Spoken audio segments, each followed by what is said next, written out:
A lonely black girl approaches a police officer, whispering 2 words in his ear that completely shock him. But as he investigates, he finds there's more at stake than he could ever have imagined. Who is this mysterious girl? And how did her 2 words change the life of the cop? Before we get into the story, comment below where in the world you are watching from today. And if you like this story, don't forget to subscribe. The late afternoon sun cast long shadows across the highway as Officer Ben Carter adjusted his cap, squinting against the glare. Cars rolled through the checkpoint in an orderly fashion, their D-metal surfaces gleaming in the golden light. He stood alongside his partner, Officer Jake Mitchell, their blue uniforms crisp despite the day's heat. "Steady flow today," Mitchell remarked, checking off another vehicle on his clipboard. Carter nodded, his experienced eyes scanning each passing car. After 15 years on the force, he developed a sixth sense for trouble. The rumble of an approaching 12-wheeler caught his attention, and he raised his hand, signaling it to pull over. The massive truck slowed obediently, its brakes hissing as it eased onto the shoulder. Gravel crunched under its heavy tires. Carter approached the driver's side, his footsteps measured and deliberate. The truck's engine ticked as it cooled, and diesel fumes filled the air. The driver, a white man in his 30s with 3 days' worth of stubble and weathered features, kept both hands visible on the steering wheel. His calm demeanor seemed practiced, but Carter noticed a slight twitch in his jaw. "Good afternoon, sir," Carter said, maintaining a professional tone. "License and registration, please." Mitchell joined him, positioning himself slightly behind Carter's right shoulder. The driver reached for his documents with steady movements, but Carter caught the quick darting of his eyes toward the passenger seat. That's when Carter saw her. A young black girl, no more than 11, sat perfectly still, her hands folded in her lap. Her eyes remained fixed downward, and she seemed to be making herself as small as possible in the vast cabin of the truck. The driver handed over his paperwork. "Everything's in order, officers." Carter passed the documents to Mitchell, but his attention kept drifting to the girl. Something felt off. Her posture was too rigid, her silence too complete for a child her age. "I'm going to check these," Mitchell said, stepping away with the documents. Carter walked around the front of the truck, gravel crunching under his boots. As he approached the passenger side, the girl's eyes flickered up briefly, meeting his for just a moment. In that brief glance, Carter saw fear, raw and unmistakable. He stopped by her window, noticing how she shifted slightly away from him. Her small backpack lay at her feet, and her sneakers were worn and dirty. A child this age should be in school at this hour, not riding in a truck with a stranger. Carter maintained his composed exterior, but his instincts were screaming. 15 years of service had taught him to trust his gut, and right now, his gut was telling him something was very wrong with this situation. He glanced back at Mitchell, who was running the driver's information through their system. The afternoon traffic continued to flow past them, a steady stream of vehicles unaware of the tension building at this routine checkpoint stop. "Hi there," he said softly, keeping his voice gentle and unthreatening. "Mind if we talk for a minute?" The girl shifted in her seat, her small hands gripping the fabric of her worn jeans. Behind them, Officer Mitchell's voice carried over as he questioned the driver about his route and destination, maintaining a casual conversation. Carter knelt down beside the truck, bringing himself to eye level with the girl. The position made him seem smaller, less intimidating. The concrete was rough against his knee, but he didn't mind. Years of experience had taught him how to approach frightened children. "I'm Officer Carter, but you can call me Ben if you'd like," he said, offering a warm smile. "Would you tell me how old you are?" The girl's eyes darted toward the driver's seat before returning to her lap. She remained silent, her shoulders tense beneath her thin t-shirt.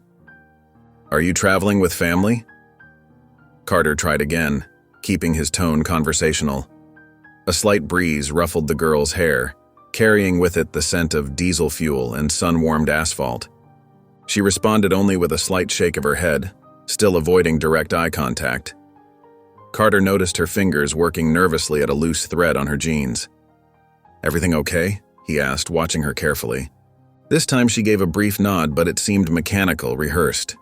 From the corner of his eye, Carter could see the driver checking his rearview mirror frequently, his knuckles white against the steering wheel. Officer Mitchell appeared at the driver's window, handing back the documents. "Everything checks out here," he said, but gave Carter a subtle nod that spoke volumes between the longtime partners. The sun dipped lower on the horizon, casting long shadows across the checkpoint. Traffic continued to flow past them, a steady stream of headlights beginning to flicker on in the growing dusk. Carter maintained his position by the girl's door, his instincts telling him there was more to this situation than met the eye. He leaned in slightly closer, his voice barely above a whisper. "Is there something you'd like to tell me?" The girl finally lifted her gaze to meet his, her dark eyes intense and filled with unspoken words. She hesitated, glancing once more at the driver before leaning toward Carter, her lips parting to whisper something barely audible.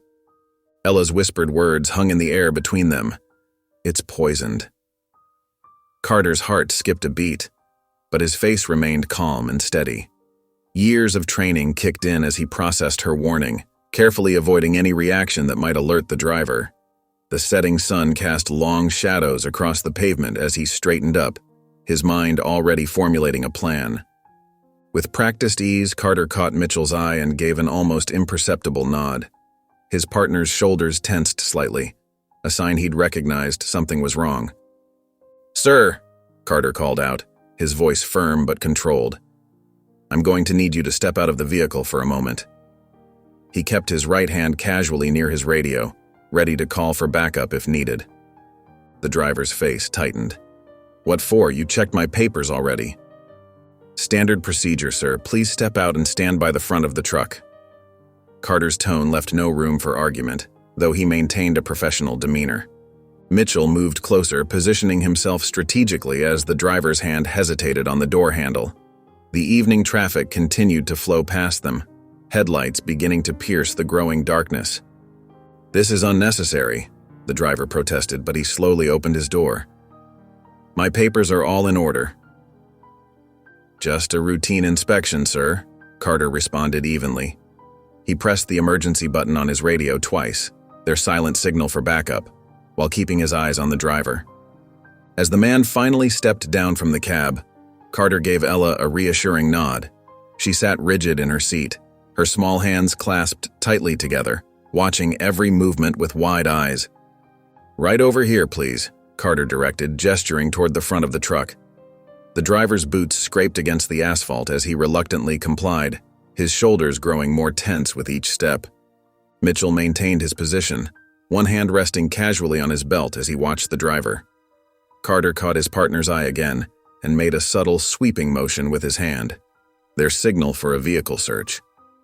"We're just going to take a look around," Carter announced, his voice carrying clearly in the evening air. He turned slightly toward Ella, giving her another small nod of reassurance before focusing his attention on the inspection ahead. The driver stood by the hood, his fingers drumming against the chrome finish. "This is ridiculous," he muttered, but remained where he was told, watching as the officers prepared to search his truck. The inspection began methodically, with Carter and Mitchell working their way through the truck's cab. They checked under seats, in storage compartments, and behind panels, but found nothing out of place. The cargo area yielded similar results. Everything appeared legitimate on the surface. Carter's frustration grew with each empty compartment. His instincts told him something was wrong, but the evidence remained elusive. He glanced at Ella, who had been watching intently from her seat in the cab. Her eyes met his and she mouthed silently, "Check the tires." Her small hand made a subtle downward motion, careful not to draw the driver's attention. Carter nodded almost imperceptibly. "Mitchell," he called out, keeping his voice casual. "Let's check those tires. Start with the back ones." Mitchell retrieved a tire iron from their patrol car and began examining the rear tires. The driver shifted his weight from foot to foot, his earlier bravado giving way to nervous energy. "The tires? Come on, this is getting ridiculous," the driver protested, his voice rising slightly. Mitchell worked efficiently, deflating the first tire and carefully removing it from the rim. Nothing unusual appeared. As he moved to the second tire, the driver's agitation became more pronounced. "This is harassment. You can't just tear apart my truck like this." The driver took a step forward, but Carter's stern look stopped him in his tracks. Mitchell's voice cut through the tension. "Officer Carter, you need to see this." He had removed the second tire, revealing several tightly wrapped packages of white powder concealed within the rubber casing. The driver's face drained of color. "That's not... I didn't..." he stammered, taking another step backward. "Don't move," Carter commanded, his hand moving to his weapon. "Charlie Lewis, you're under arrest. You have the right to remain silent. Anything you say can and will be used against you in a court of law." As Carter continued reading the Miranda rights, Mitchell secured the evidence and began documenting their find. The driver stood rigid as Carter placed the handcuffs around his wrists, all protests dying on his lips. Mitchell called in their discovery and began securing the truck while Carter secured the suspect. Once the driver was safely contained, Carter turned back to Ella, who had watched the entire scene unfold with quiet intensity. "Thank you," he said softly. "You're safe now. He can't hurt you anymore." Ella's shoulders relaxed slightly, and for the first time since they'd stopped the truck, a small hint of relief showed in her eyes. The flashing lights of additional patrol cars illuminated the darkening highway as Charlie Lewis was secured in the back of Carter and Mitchell's vehicle. Other officers moved efficiently around the truck, marking it for evidence and preparing it for impound. The setting sun cast long shadows across the scene, painting everything in muted orange and purple hues.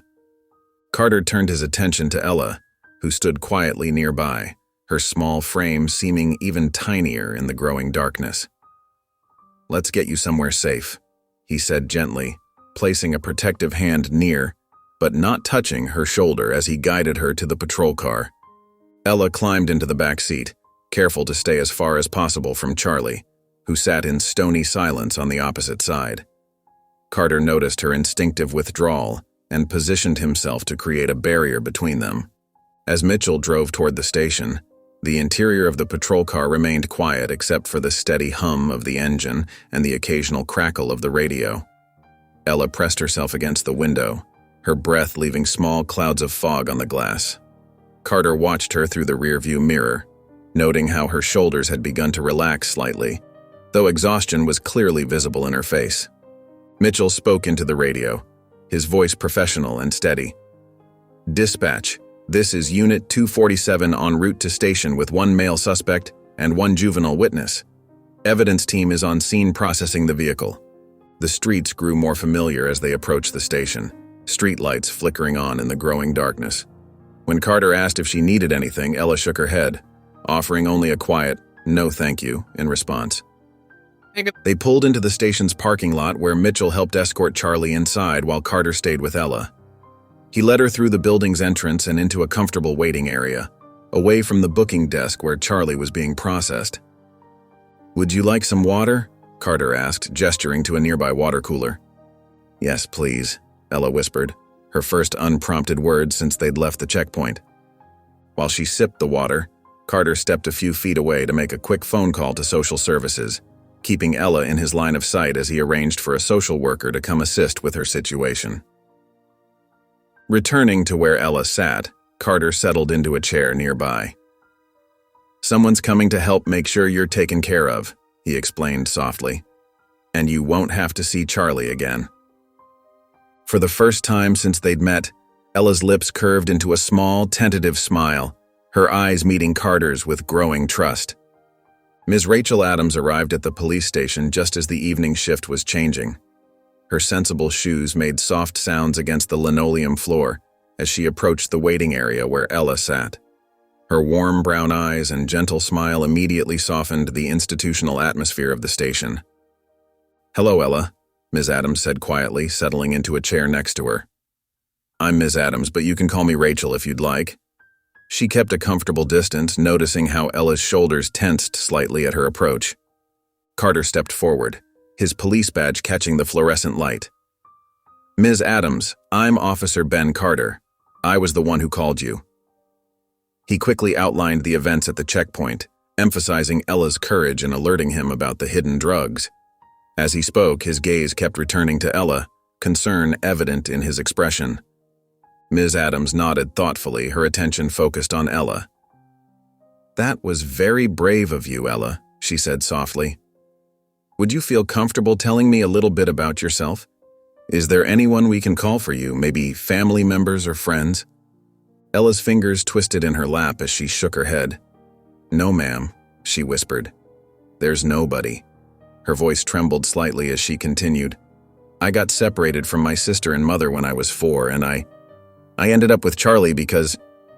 She trailed off, her eyes dropping to the floor. Carter felt his heart tighten as he listened. He'd seen many difficult situations in his years on the force, but something about Ella's quiet strength and vulnerability struck a deep chord within him. That's okay, sweetheart, Ms. Adams assured her. You don't have to tell us everything right now. She glanced at her notepad, then looked up at Carter. For now, I think the best option would be to place Ella at the Hope Haven Children's Orphanage.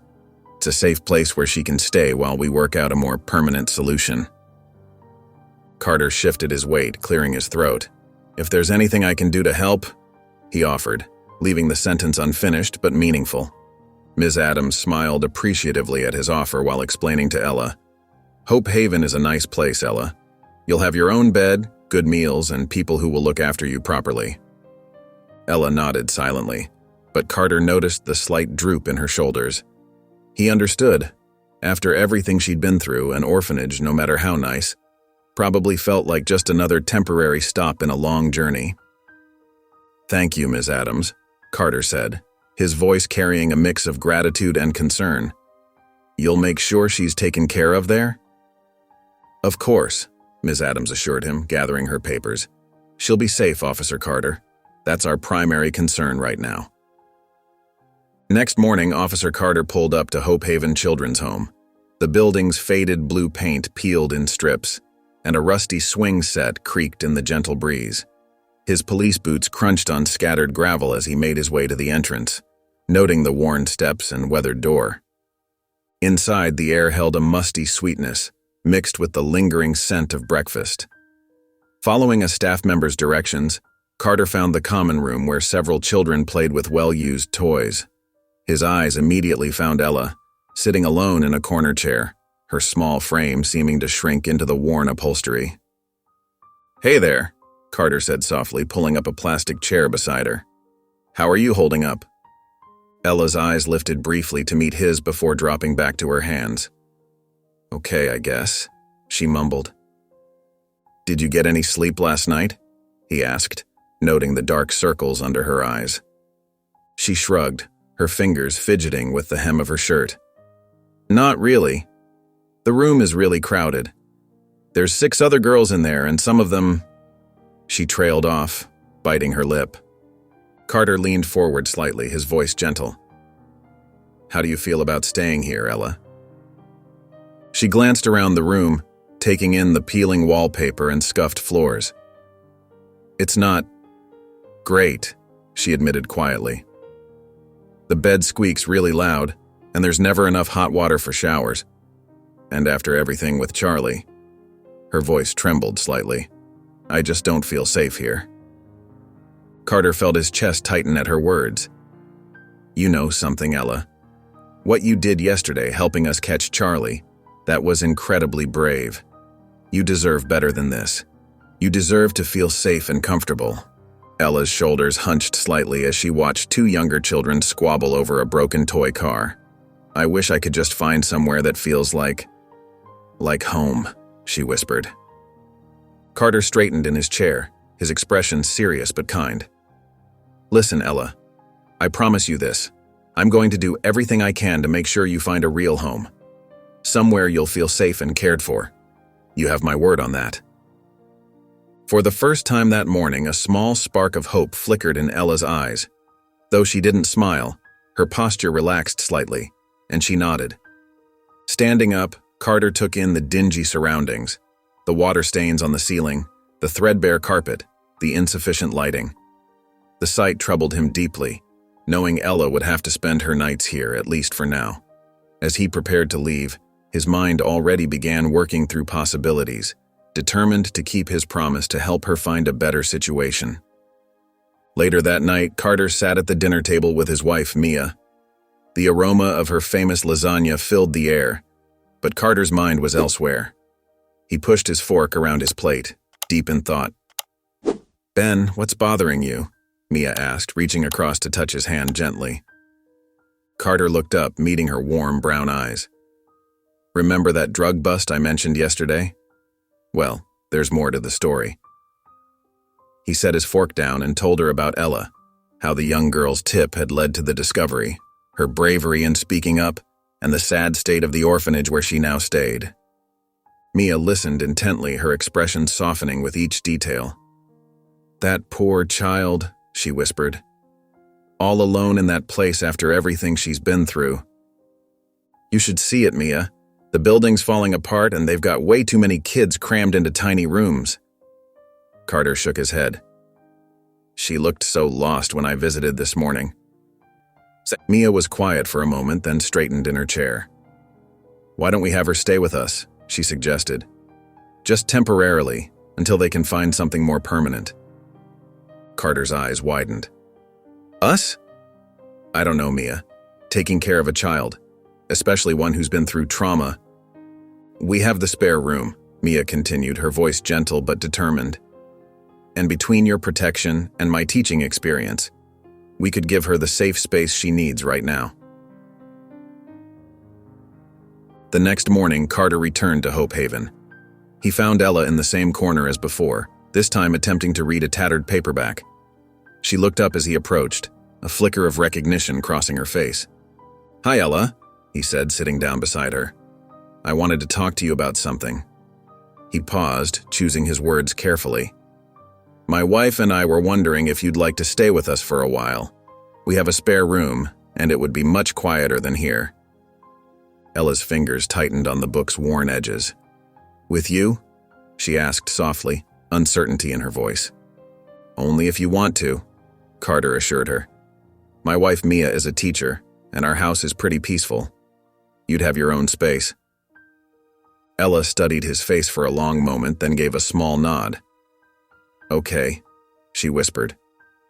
"I'd like to try." Ms. Adams, when consulted, brightened at the suggestion. "That would be wonderful," she said, relief evident in her voice. "It would give us time to properly arrange a long-term placement, and I know she'd be safe with you both." As Carter led Ella to his car, her small backpack clutched in her hands, she gave him the first real smile he'd seen from her. "Thank you," she said quietly, as she climbed into the back seat. "You're welcome, Ella," Carter replied, making sure she was safely buckled in. "Our home is your home for as long as you need it." The late afternoon sun cast long shadows across the front lawn as Carter's car pulled into the driveway of a modest two-story house. Ella peered through the window, taking in the well-kept garden and the cheerful yellow paint of the home. Her hands fidgeted with the straps of her backpack as Carter opened the car door for her. "Here we are," Carter said softly, leading her up the stone path to the front door. Before they could reach for the doorbell, the door swung open to reveal Mia Carter, her warm smile lighting up her entire face. She wore a casual blue dress and had her dark hair pulled back in a neat ponytail. "Welcome home, Ella," Mia said, her voice gentle and inviting. "We're so happy to have you here." Ella managed a shy smile as she stepped inside, her eyes widening at the comfortable living room with its plush couch and family photos on the walls. The house smelled of fresh-baked cookies and cleaning supplies, a combination that somehow made it feel both lived in and special. "Would you like to see your room?" Mia asked, gesturing toward the stairs. Ella nodded, following Mia up to the second floor while Carter carried her backpack. They stopped at a door painted in soft cream, and Mia opened it with a flourish. The bedroom took Ella's breath away. Sunshine streamed through lace curtains onto a bed covered with a quilted blue comforter. A small bookshelf held various titles, and a teddy bear sat propped against the pillows. On the dresser, a few simple decorations and a lamp created a cozy atmosphere. "Is this all for me?" Ella whispered, her fingers trailing along the smooth wooden footboard of the bed. "Of course," Mia replied.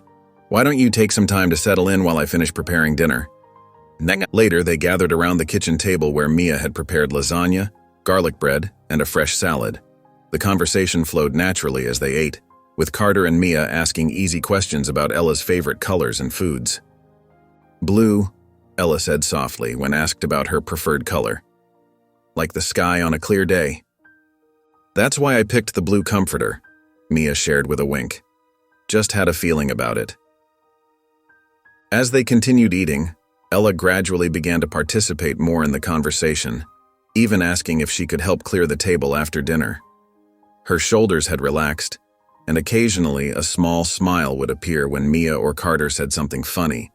When bedtime approached, Mia showed Ella where to find fresh towels and a new toothbrush in the bathroom. Carter made sure the nightlight in the hallway was working, explaining that Ella could leave her door open or closed, whatever made her feel most comfortable. "Thank you," Ella said quietly as she climbed into bed, her fingers running over the soft quilt. "For everything." "Sleep well, sweetheart," Mia replied, adjusting the curtains just so. "We're right down the hall if you need anything," Carter added, his voice gentle and reassuring. As they turned to leave, Ella snuggled deeper into the covers, a small, hopeful smile playing across her face as she drifted toward sleep, feeling truly safe for the first time in a long while. Next morning, a warm, sweet aroma drifted up from downstairs, the unmistakable smell of pancakes. She blinked sleepily, taking a moment to remember where she was. The soft blue comforter and gentle morning light reminded her she was safe at the Carters' home. Patting down the stairs in her socks, Ella followed the delicious smell to the kitchen. There she found Mia at the stove, flipping golden brown pancakes while Carter arranged plates and silverware on the table. "Good morning, Ella," Mia called cheerfully. "Did you sleep well?"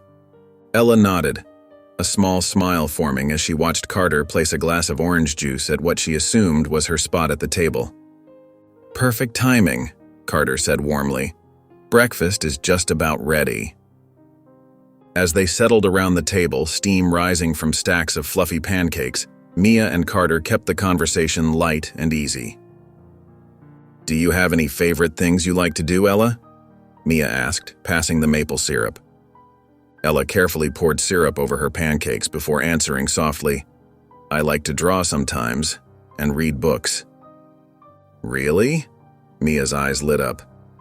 "What kinds of things do you like to draw?" "Just things I see. Trees, birds." Ella trailed off, ducking her head slightly. Carter shared a story about his own attempts at art in school, making Ella giggle when he described his stick figures looking more like spaghetti. The tension in her shoulders eased as they continued talking. After breakfast, Mia suggested, "Would you like to go shopping for some art supplies? We could pick up some sketchbooks and colored pencils." Ella's eyes widened with excitement. "Really?" At the art supply store, Mia helped Ella select a proper sketchbook, a set of drawing pencils, and some colorful markers. They also stopped at a few other shops, picking out some decorative items for Ella's room, a string of fairy lights, a soft purple throw pillow, and a small potted plant she could tend to. Throughout the day, Ella gradually opened up more, pointing out things she liked and even sharing a quiet laugh with Mia over lunch at a small cafe. When they returned home in the afternoon, Carter had just finished his shift and joined them as they arranged Ella's new belongings in her room. "This plant needs just a little bit of water every few days," Mia explained, helping Ella position it on the windowsill. Carter hung the fairy lights while Ella arranged her art supplies on the small desk, her fingers trailing over the fresh sketchbook with obvious delight. The three of them worked together, transforming the space into something that felt more personally hers. That evening, Ella sat cross-legged on her bed, new sketchbook open on her lap. Her pencil moved across the paper as she smiled contentedly, the fairy lights twinkling softly around her. The sounds of Mia and Carter talking quietly downstairs drifted up, creating a peaceful atmosphere that wrapped around her like a warm blanket. "Ella," Mia said softly, setting down her blue pencil. "I wanted to ask you something, but only if you feel comfortable talking about it." She paused, choosing her words carefully. "Is there anyone from your past, maybe family, that you'd like to find? We could help you look for them." Ella's hand stilled over her drawing. She stared at the butterfly's half-colored wing, her shoulders tensing slightly. After a long moment, she spoke in a quiet voice. "I had a family once, before She trailed off, fidgeting with the pencil in her hand. "We were in the city for something big. I was really little." Mia nodded encouragingly, keeping her voice gentle. "Do you remember anything about that day?" Ella's brow furrowed in concentration. "There were lots of people, and music." She closed her eyes, trying to recall more details. "There was a man playing guitar on the corner. He had a sparkly hat." Mia listened intently, watching as memories seemed to surface in Ella's mind. "My mom loved this food stand," Ella continued, her voice growing slightly stronger. "They made these special corn cakes with honey. We always got them when we went downtown." A small smile touched her lips at the memory. "The lady who made them always wore a yellow apron with bees on it." Something flickered in Mia's expression as she heard these details. Her hand trembled slightly as she reached for her water glass, but she kept her focus on Ella. "What else do you remember about that day?" she asked carefully. "It was hot," Ella said, absently coloring her butterfly again. "There were balloons everywhere, and then I got separated from them in the crowd." Her voice grew quieter. "I couldn't find them again." Mia felt her heart racing as she recognized elements of Ella's story, pieces fitting together in her mind like an old puzzle. But she kept her voice steady, not wanting to overwhelm Ella with her sudden suspicions. "Thank you for sharing that with me, sweetheart," Mia said, reaching across the table to squeeze Ella's hand. "You're safe here now, and we'll help you figure things out." Ella looked up, meeting Mia's eyes with a small smile. Mia stood and walked around the table, wrapping Ella in a warm hug. As she held the girl close, her mind whirled with the familiar details of Ella's story, wondering if the connection she suspected could possibly be real. Minutes later, the clock ticked softly in the living room as Mia and Carter sat on the couch, their day winding down. Ella's gentle breathing could be heard from upstairs, where she slept peacefully in her room. Mia's hands trembled slightly as she turned to face her husband. "Ben, there's something I need to tell you," she said, her voice barely above a whisper. "When I was talking with Ella today, she shared memories about the day she lost her family." Mia paused, taking a deep breath. "The details. They match exactly with the day my sister disappeared." Carter shifted to face her fully, his expression alert despite the late hour. "What kind of details?" "She mentioned the street musician with the sparkly hat on 3rd Street, Mia explained, her eyes growing distant with memory. "And Mrs. Rodriguez's corn cake stand with the bee apron. That was my sister's favorite place." Her voice cracked slightly. "It was during the summer festival, exactly when my sister Ella went missing." Carter reached for Mia's hand, squeezing it gently. "How old would your sister be now?" "The same age as Ella." Mia wiped away a tear. "Everything fits, Ben. The timing, the location, even the way she describes getting lost in the crowd." "Is there any way we could confirm this?" Carter asked, his police training kicking in. "Something specific that only your sister would have?" Mia nodded slowly. "She had a birthmark on her right shoulder, shaped like a little heart." She looked up at Carter. "I want to ask Ella about it, but I'm scared. What if I'm wrong? Or what if I am right, and it overwhelms her?" "We need to handle this carefully," Carter agreed, pulling Mia close. "Maybe bring it up gradually tomorrow. See if she remembers the birthmark before making any assumptions." They sat together in thoughtful silence, the weight of possibility hanging between them. Carter held Mia as she processed the emotional revelation, both of them aware of how this could change everything. For all of them. "Whatever happens," Carter said softly, "we'll face it together." Mia nodded against his shoulder, hope and anxiety mixing in her heart as they sat in the quiet living room, waiting for tomorrow to come. The morning sun filtered through the living room windows, casting a warm glow over Ella and Mia as they sat together on the couch. Colored pencils and fresh paper were scattered across the coffee table, evidence of their morning art session. Mia watched as Ella carefully colored in a drawing of a flower garden, her small hands steady and focused. "You know," Mia said softly, "I've really enjoyed getting to know you these past few days.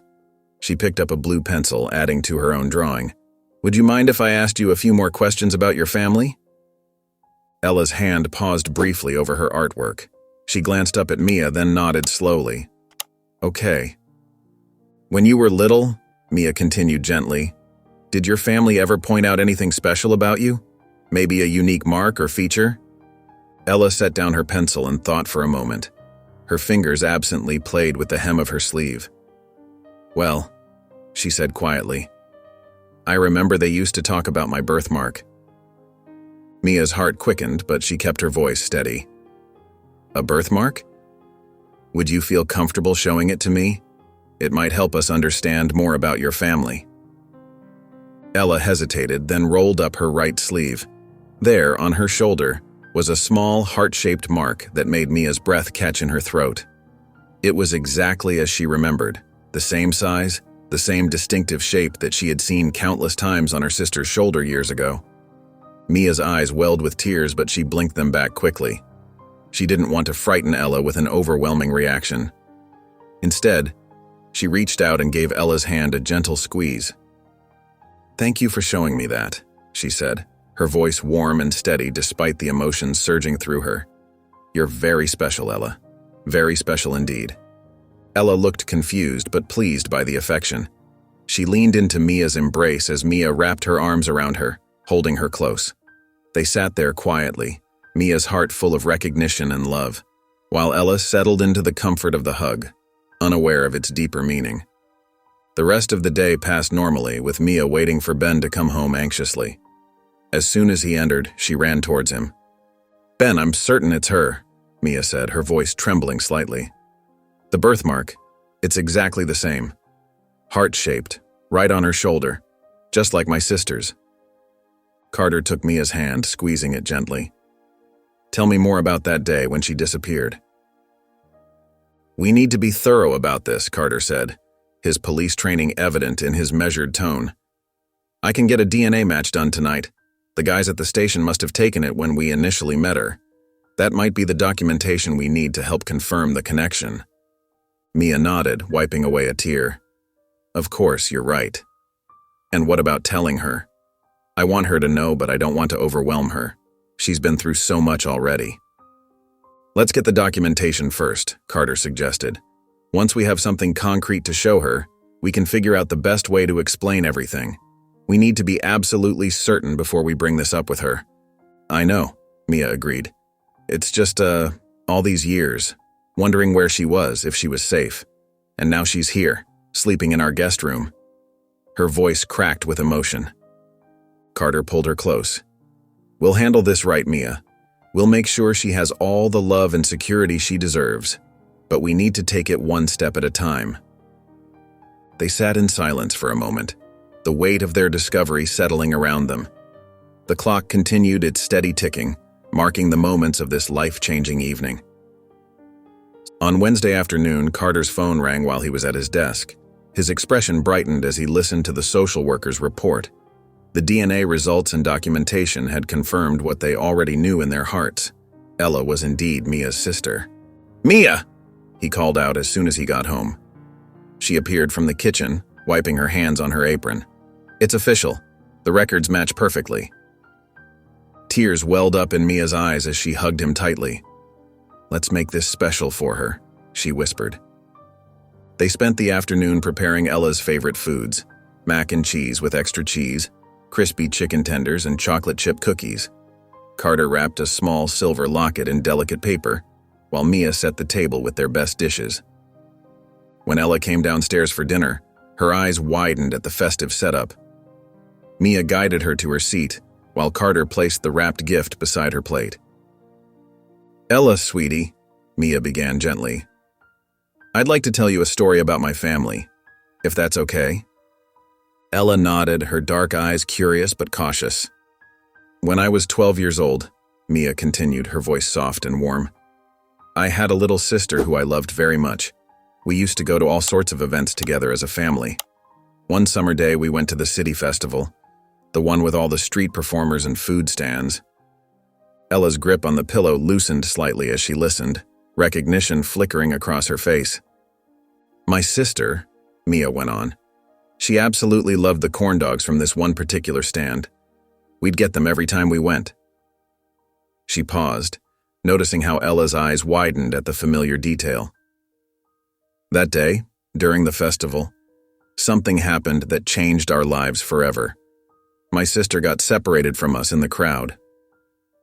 Mia's voice wavered slightly, but she maintained her gentle tone. We searched everywhere for so long, but we never stopped hoping we'd find her again. Ella's fingers traced invisible patterns on the pillow as she absorbed Mia's words.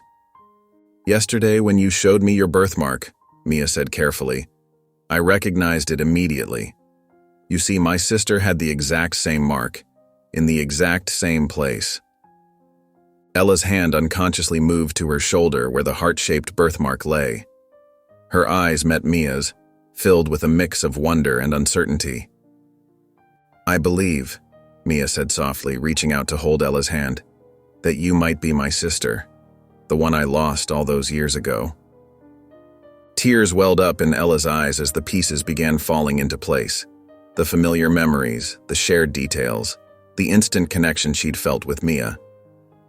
I want you to know that you're family to me. No matter what, you have a home here with us. Ella moved forward suddenly, wrapping her arms around Mia in a tight embrace. Mia held her close, feeling years of separation dissolving in the warmth of their connection. They stayed that way for a long moment, neither wanting to let go as tears of joy and healing flowed freely between them. We'll figure everything out together, Mia whispered, stroking Ella's hair. You're not alone anymore. A week had passed since they'd officially confirmed Ella as family, and the change in the young girl was remarkable. Her shoulders no longer hunched with tension, and small smiles came more easily to her face. Ready for our adventure? Mia called upstairs where Ella was gathering her new art supplies. Ella appeared at the top of the stairs, clutching her sketchbook and a set of colored pencils. Her dark curls were neatly braided, thanks to Mia's patient teaching that morning. Coming, she replied, her voice carrying a hint of excitement. Carter loaded the car with their supplies, a checkered blanket, the picnic basket, and a few simple outdoor games he'd picked up the day before. The drive to Henderson Park was short, filled with comfortable chatter and the soft hum of music from the radio. At the park, they found a perfect spot under a sprawling oak tree. Carter spread out the blanket while Mia helped Ella set up her art supplies. The girl's eyes sparkled as she took in the scene before her. Children playing on swings, dogs chasing frisbees, and elderly couples strolling hand in hand. Look at those flowers, Mia pointed to a patch of wildflowers nearby. Would you like to try drawing them? Ella nodded eagerly, opening her sketchbook to a fresh page. Her hand moved confidently across the paper, capturing the delicate petals with surprising skill. You've got quite a talent there, Carter observed, watching over her shoulder. Those look just like the real thing. A blush crept across Ella's cheeks at the praise. I used to draw whenever I could find paper, she admitted softly. It helped me feel better when I was scared. After a while, Carter taught her how to play catch with a softball he'd brought. At first, Ella's throws were tentative, but soon she was laughing as they tossed the ball back and forth. The sound of her genuine laughter brought warm smiles to both Mia and Carter's faces. During lunch, they sat together on the blanket, sharing sandwiches and stories. Ella tried cucumber sandwiches for the first time, declaring them actually pretty good, after some initial hesitation. I've always wanted to go to school, Ella said quietly, picking at the crust of her sandwich. The real kind, with other kids and everything. We'll make that happen, Carter assured her, exchanging a meaningful look with Mia. Every child deserves an education. And we'll be there to help you with homework and school projects, Mia added, giving Ella's hand a gentle squeeze. As the afternoon wound down, they began packing up their supplies. Ella carefully stored her sketchbook, which now held several drawings of the park's scenery.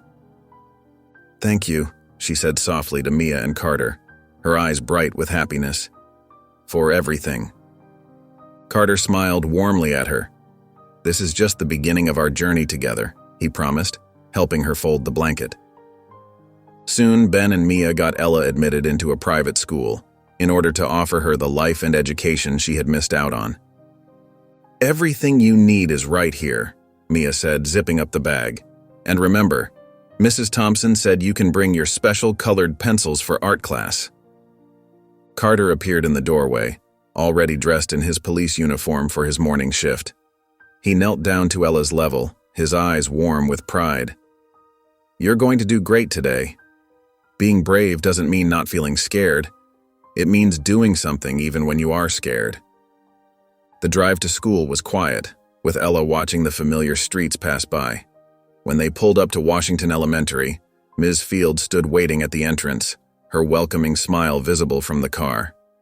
Mia walked Ella to the door, giving her hand one final squeeze. "I'll be right here when school ends," she promised. Ella hugged her quickly, then turned toward the building, taking a deep breath. Inside her first classroom, Mrs. Thompson introduced her to the class. "Everyone, this is Ella. Let's make her feel welcome." 20 smiling faces turned to greet her, and a chorus of "Hi, Ella!" filled the room. A girl with copper-colored braids raised her hand. "Mrs. Thompson, can Ella sit next to me?" she asked. "I'm Lily," she told Ella as she settled into her seat. "I'm your study buddy. Ms. Fields asked me to help show you around." Throughout the morning, Lily helped Ella navigate the school routines, explaining when to line up for lunch and where to find the restrooms. During art class, Mrs. Thompson set up an easel for Ella, praising her natural talent as she worked on a watercolor painting. At lunch, Ella sat with Lily and her friends, who listened intently as she shared stories about her art projects. The other girls included her in their conversations about favorite books and games, making her feel like she'd always been part of their group. When the final bell rang, Ella gathered her things, saying goodbye to her new friends. She found Mia waiting exactly where she'd promised and rushed to give her a hug. "How was your first day?" Mia asked, leading Ella to the car. Ella's face lit up as she began sharing stories about her day, about Lily's kindness, and about the painting she'd started in art class. Back home, Mia prepared apple slices with peanut butter, Ella's favorite snack, and they sat at the kitchen table together. "And Mrs. Thompson said I could join the after-school art club if I want to," Ella explained between bites, her earlier nervousness completely forgotten in her excitement about her new school life. Days turned into months, and Ella soon turned into a compassionate and intelligent little girl. "She's like a different person," Mia whispered, leaning against Carter's shoulder. "Remember how quiet she was that first night?" Carter nodded, his expression soft. "Her teacher said she's catching up quickly in all her subjects, and those art projects she brings home, she's really talented." Across town, in a dimly lit warehouse that smelled of motor oil and cigarettes, Mark Rourke sat at a metal desk, his face illuminated by a single lamp. The warehouse walls echoed with the distant sounds of trucks and machinery. Two men approached Rourke's desk, speaking in low voices about recent events. "That checkpoint bust last month, turns out it was because of some kid," one said. "A girl who was riding with Charlie. She tipped off the cops about the tire stash." Rourke's expression darkened as he listened. Initially dismissive, he straightened in his chair when they mentioned the girl's description. He pulled out a worn manila folder, spreading photographs across his desk. His jaw tightened as he recognized Ella in recent surveillance photos near the school. "Find her," Rourke commanded, his voice cold. "But keep it quiet. We don't need police attention." He studied the photos again, his fingers drumming against the metal desk. "She knows too much. We can't risk her talking more." Back at the Carter home, Ella bounded down the stairs, proudly carrying her completed project. "Look," she exclaimed, showing Mia and Carter her detailed solar system display. "Mrs. Thompson said we can hang it in the science fair next week." Carter beamed with pride, examining the carefully crafted planets. "This is fantastic, Ella. You've really outdone yourself." Outside the warm glow of the Carter home, two of Rourke's men sat in a parked car, watching the house and taking notes about the family's daily routines. They observed as Mia closed the curtains for the night, while Rourke's words echoed in their minds. "Nobody threatens my business. Nobody." Later on, Mia and Ella walked down Main Street toward the art supply shop. Ella's eyes lit up when they entered, the bell above the door chiming cheerfully. She immediately gravitated toward a display of new sketch pads and colored pencils. "Can I get these ones?" Ella asked, holding up a set of watercolor pencils. "Mrs. Thompson showed us how to use them in class yesterday." Of course, Mia smiled, watching as Ella carefully selected her supplies.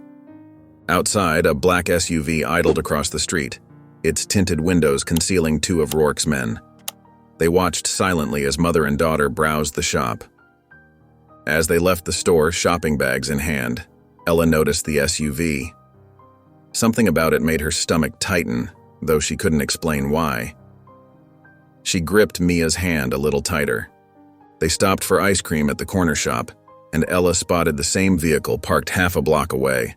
Her chocolate cone suddenly tasted bland as memories tickled the edges of her mind. Dark vehicles, whispered conversations, fear.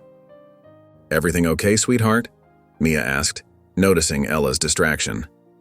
"Yeah," Ella mumbled, forcing a smile. "Just thinking about my science project." The SUV appeared again as they walked home, maintaining its distance but always present. Ella recognized one of the men when he stepped out briefly at a stoplight. His face triggered a flash of recognition that made her hands shake. That night, Ella lay in bed staring at the ceiling. Every shadow seemed menacing, every creak of the house making her jump. The men's faces mixed with older memories. Rough hands, angry voices, threats whispered in the dark. Carter heard her restless movements and knocked gently on her door. "Everything all right in there?"